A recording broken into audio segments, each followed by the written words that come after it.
Thank you for your kind invitation to address the distinguished audience of the 2016 Concordia Summit organized in partnership with the Atlantic Council.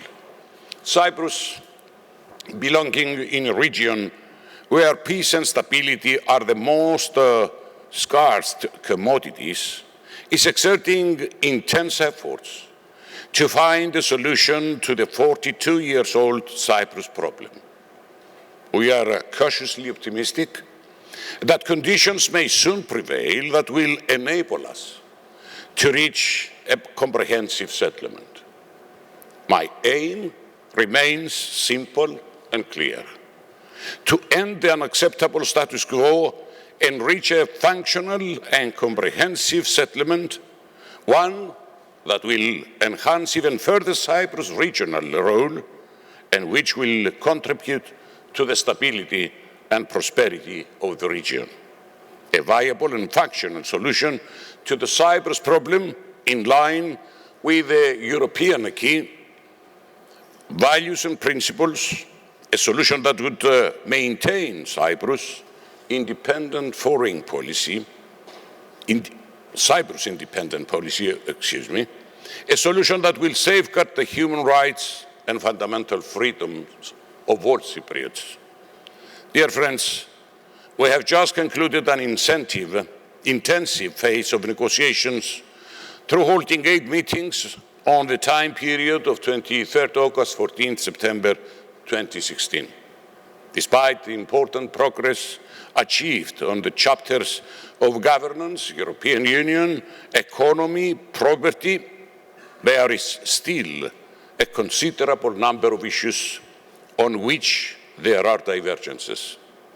In particular, differences that related to the fundamental chapters of property, territory security, as well as the implementation of the settlement, thus from day one, and its financial dimensions. However, I want to assure that I am determined to continue working tirelessly and with the same intensified pace in order to reach a settlement as soon as possible, even within 2016, despite the fact that this is an ambitious goal. This is based on my conviction that if both sides engage constructively and with respect to each side's sensitivities, the international law, the European acquis, then we could resolve our outstanding differences with our guiding doctrine being the need to be well prepared and present to the people a clear plan with no constructive ambiguities and no deficiencies that will jeopardize its implementation.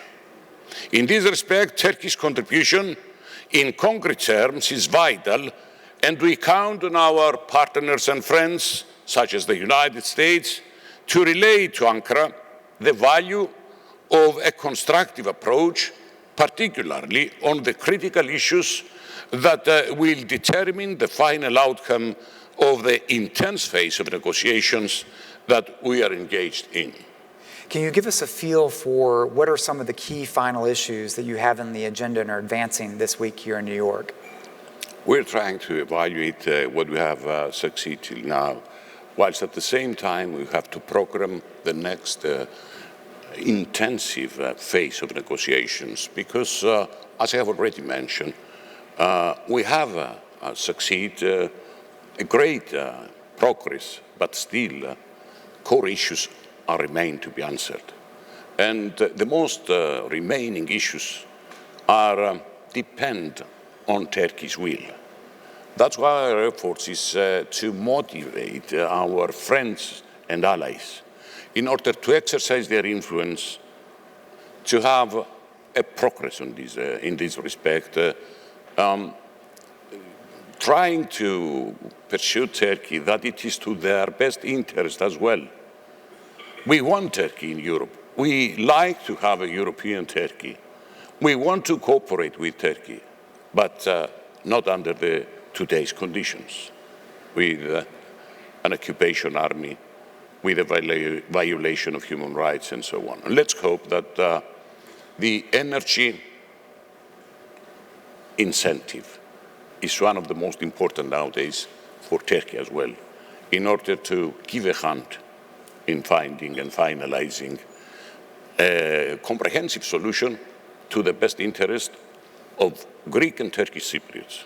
How do you see what's happened internally in Turkey impacting these negotiations? Thank you. We haven't noticed any change of the stand of Turkey. To the contrary, there are some glances of hope out of their recent behavior.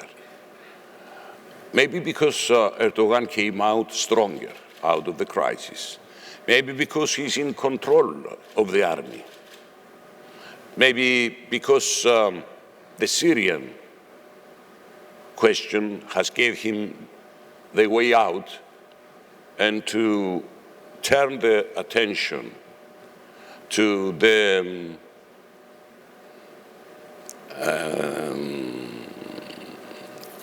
fight against the Kurds.